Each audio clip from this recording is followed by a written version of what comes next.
Hey geeks, in this video we will be installing Spring Boot on our system and we will integrate the Spring with the Eclipse IDE. So we have to follow some of the simple steps to install the Spring Boot, and in the upcoming videos we will see how can we create applications using Spring Boot. So let's go ahead and install the Spring Boot on our system.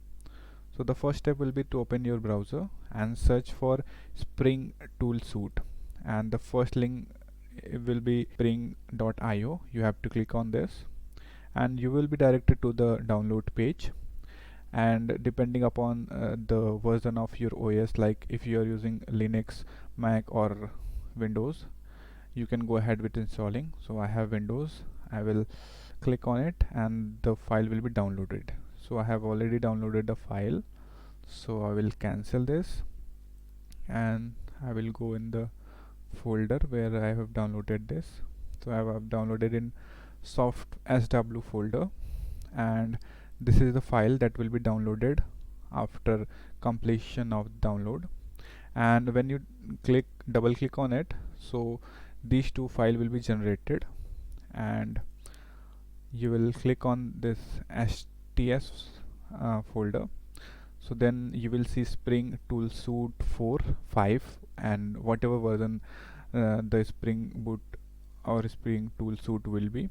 So currently I'm having Spring Tool Suite version 4, so I have to click on it and it will ask for the workspace. So I have to provide the workspace.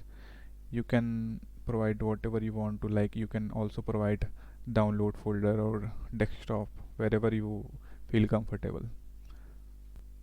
See, it's asking for the workspace. I have already provided the workspace as download and Eclipse. Launch. Few more seconds and it will open the Spring application. So as far as you have seen, the installation is very much simple. You just have to download and extract the file and the Spring Boot will be installed on a system. So it's loading and I guess it will take a few minutes to load because my system is a bit slow. Yeah. As you can see, Eclipse has loaded all the components which are necessary.